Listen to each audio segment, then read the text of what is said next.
Olá pessoal, tudo bem com vocês? Turma do 7º ano do ensino fundamental, sejam bem-vindos e bem-vindas à nossa aula de História. Eu sou o professor Cláudio Nascimento, o professor queres ou não queres? Queres estudar História? Queres aprender História? Então vem para a nossa nave da História. Aqui é o professor Cláudio da Escola de Referência de Ensino Fundamental, Creuza Dornelas, né?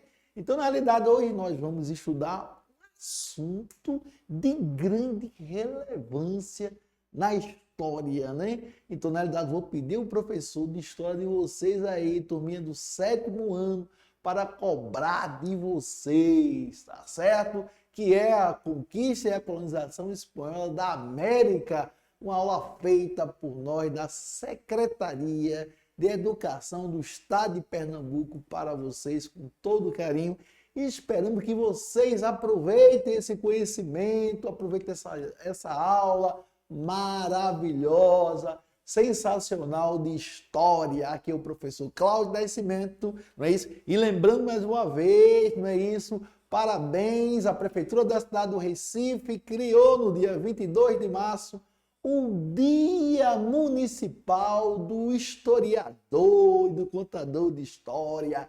Viva a Prefeitura da cidade do Recife, tá certo? Porque o Dia do Historiador é agosto, mas eles criaram agora o Dia Municipal do Historiador, então seja bem-vindo este dia para o historiador. Queres ou não queres? Vem-te embora para a nossa nave da história, entra na nossa nave da história, vem estudar a conquista e colonização espanhola.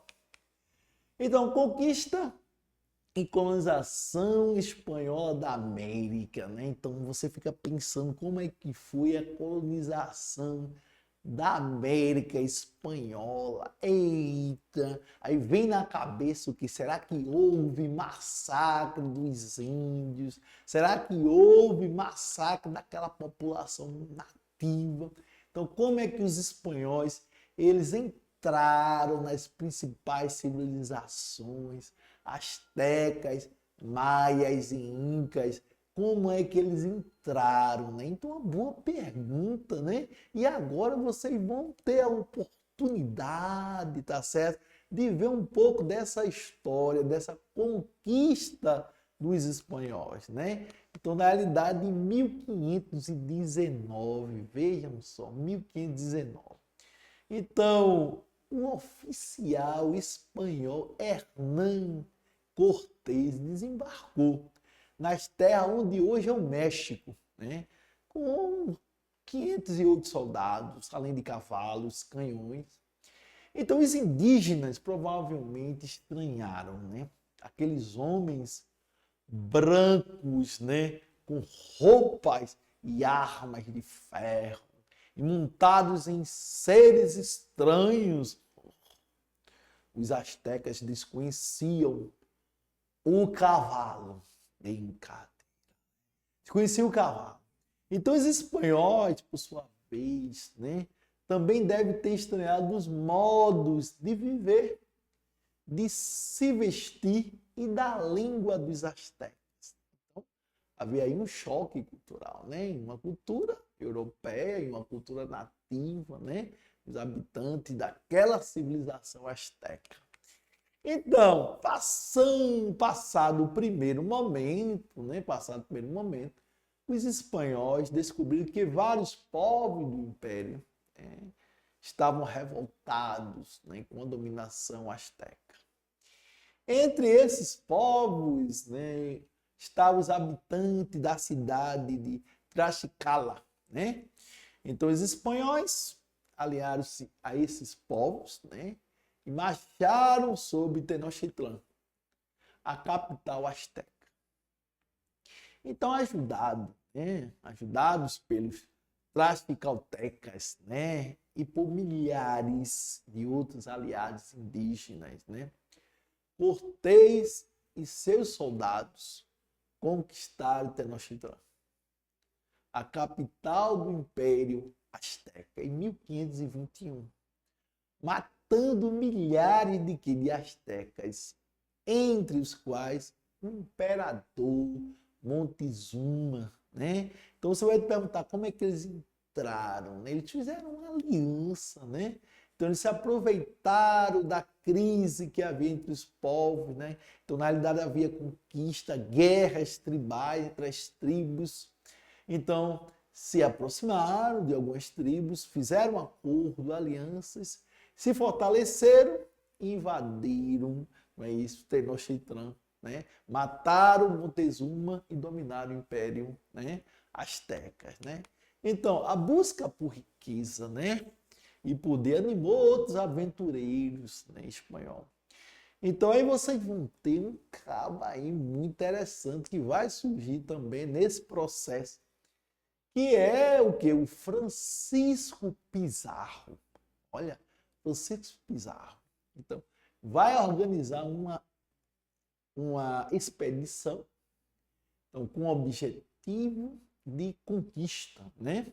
Seu alvo era o Império Inca, situado nas Cordilheiras dos Andes, né? Então, Cortés, né? Ele domina, massacra, extermina, né? E mata o imperador Azteca, é isso. E agora Pizarro marcha em direção a outra civilização, que é a dos Incas, né? Então, vejamos. Então, vocês vão ter um ponto muito interessante aí, né? Dentro dessa discussão, os Incas não se deram por vencidos, né? E liderados pelo imperador Manco Inca, eles abriram uma luta de vida ou de morte contra os espanhóis no sul do Peru, né? No sul do Peru. Então, veja o que um historiador diz sobre o assunto. Manco, né, revoltou-se. Seguido por milhares de súditos, refugiou-se. Próximo da cidade sagrada de Machu Picchu, local inacessível e desconhecido dos espanhóis, Manco fundou na região um novo império, né? Todos os valores e tradições do antigo, né? Então, veja só, ele restabeleceu a antiga religião, o culto ao sol e ao Inca, numa atitude consciente de rechaço ao cristianismo.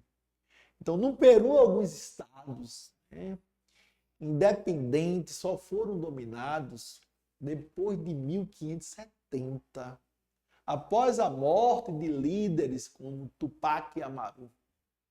Então, após a morte do líder, é que eles foram dominados, mas houve um processo de resistência, né? Então, a resistência indígena também se manifestou do cotidiano através de formas. Que formas são essas, professor Cláudio Nascimento? Queres ou não queres? Que formas foram essas?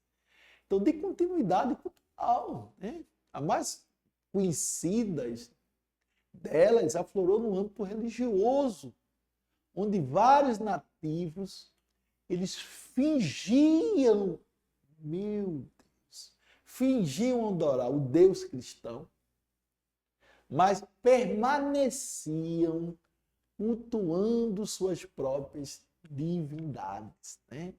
Que era uma estratégia deles, né?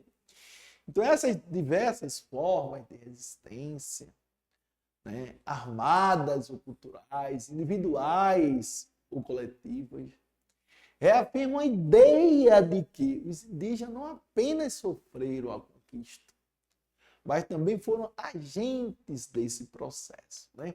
Porque houve todo, na realidade, um esforço dos espanhóis, na realidade, de fazer com que os incas assimilassem, né, incorporassem a sua cultura, né?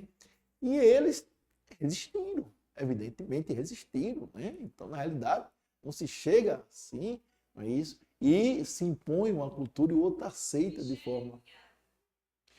Então, nós temos um novo olhar sobre as razões da conquista espanhola, né? Então, um novo olhar. Então, Cortés chegou ao México com apenas 508 homens. E Pizarro entrou no Peru, né, com 180. Então, como foi então que centenas de espanhóis, é isso, conseguiram vencer milhões de nativos? Essa é uma pergunta que sempre provocou a curiosidade dos historiadores. Então, segundo o historiador Martin Heston, a conquista espanhola, é isso, da América deveu-se a 4 fatores. Então, você vai dizer, professor Cláudio, como é que Pizarro, né, ele entra, né, Cortés entra com 508 homens, Pizarro com 180 e domina milhões de indígenas. Mas eles tinham as estratégias, né? Então, a primeira e mais determinante foram as doenças trazidas pelos europeus e contra as quais os corpos indígenas não tinham resistência. Ou seja, essas doenças, como sarampo, varíola e gripe, mataram mais do que as armas de fogo. Então, o sucessor de Montezuma foi uma dessas vítimas. Reinou por apenas 80 dias e morreu de varíola. Então, vejam só, os espanhóis chegaram. E com eles vieram as doenças, né? Que simplesmente os indígenas foram contaminados. E como na realidade era algo desconhecido, né? Então, na realidade, não tinham muita resistência. Então, o segundo ponto, né? Os espanhóis souberam aproveitar a desunião, né? A rivalidade entre os ameríndios, né?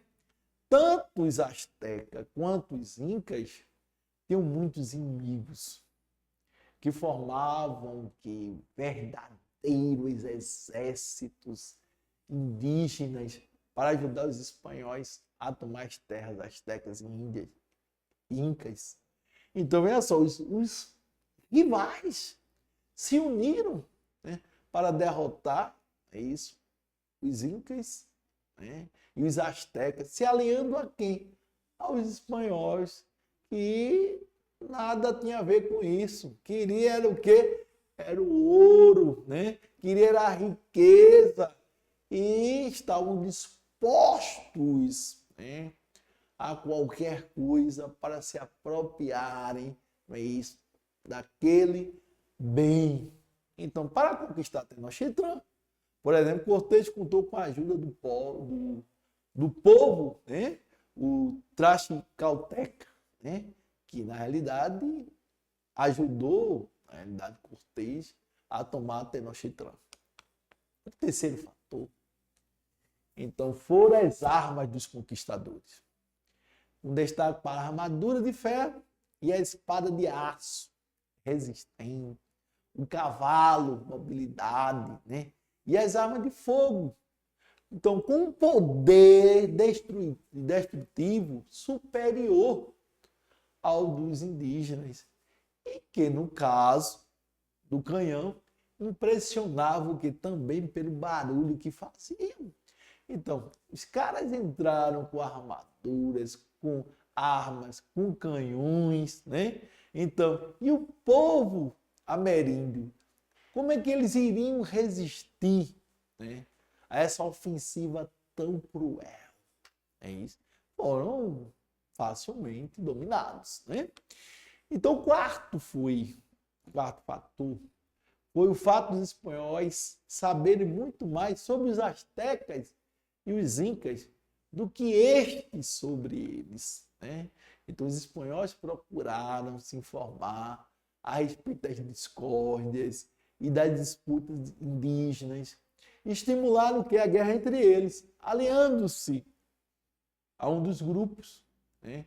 Vencida a guerra, apossavam-se de tudo e submetiam, inclusive, seus aliados. Então, era uma estratégia. Então, vou me aliar aos inimigos deles, né? Fazer uma aliança, né?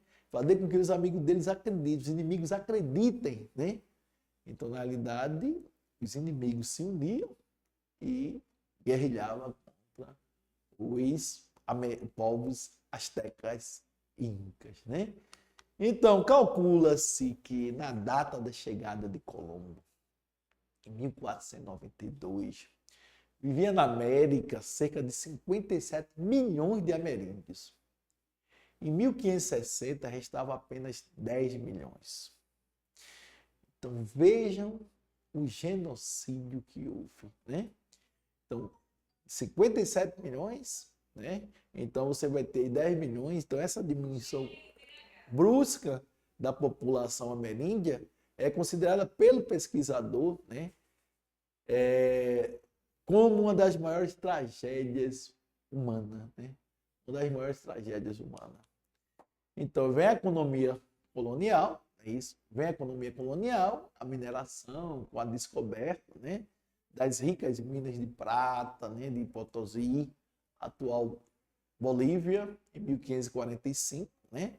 Então, no ano seguinte, a mineração se transformou, né, na atividade mais importante na América Espanhola. Então, considerando que as minas como propriedade sua, o rei da Espanha mandou distribuir lotes auríferos àqueles que tivessem dinheiro para iniciar a sua exploração, né? Já o penoso trabalho de arrancar a prata do fundo das minas deveria ser feito pelos indígenas, né? Então a coroa se apropria das minas e o trabalho penoso ficava para o nativo, né? Então as duas principais formas de trabalho forçado da América Espanhola foram a mita e a encomenda.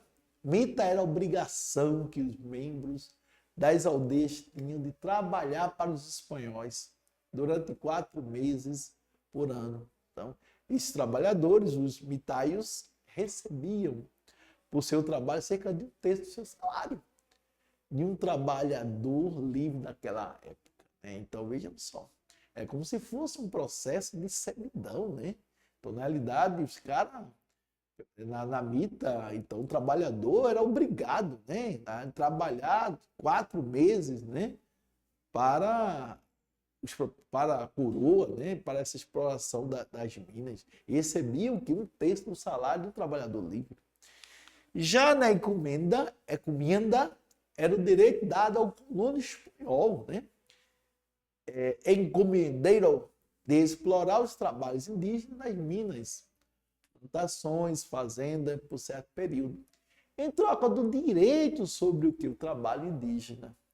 Então, o colono devia pagar tributos à metrópole, né, espanhola e dar aos indígenas assistência material e religiosa, ou seja, alimentá-los e ensinar-lhes a religião católica. Então, na realidade, os colonos tinham essa função de alimentar os indígenas e ensinar a religião católica, né? Aí vem a agropecuária, outro ponto interessante, na América colonial espanhola, praticava-se agricultura pecuária, né? Em grandes propriedades, fazendas. Entre as plantas mais cultivadas estava o cacau, né, a batata, o milho, o tabaco, né, nativa da América, e a cana-de-açúcar, introduzida na América pelos europeus, né? Então, além disso, criavam-se gados, né, de corte e transporte, mulas e cavalos, né? Então, vejam só, então vocês vão ter aí essa sociedade e poder na América Espanhola. Então, vocês vão ter aí os chapetones, né?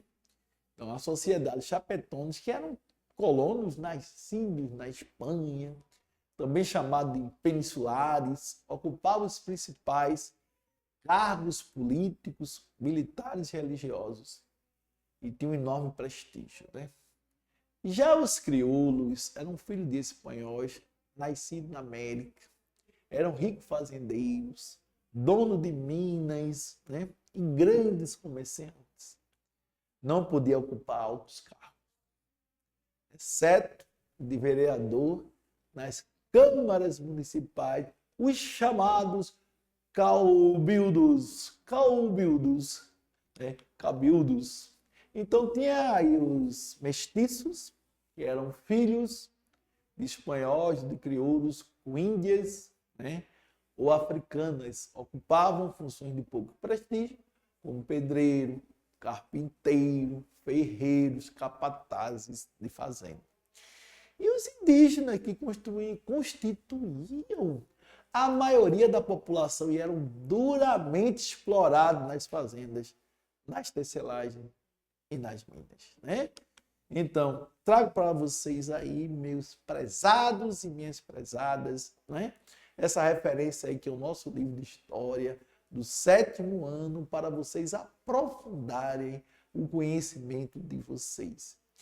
Então, muita gratidão, Thaís, por essa aula maravilhosa, magnífica, de ter vocês aqui, para que possam fazer uso desse material que foi feito pela Secretaria de Educação do Estado de Pernambuco para vocês. Não é isso?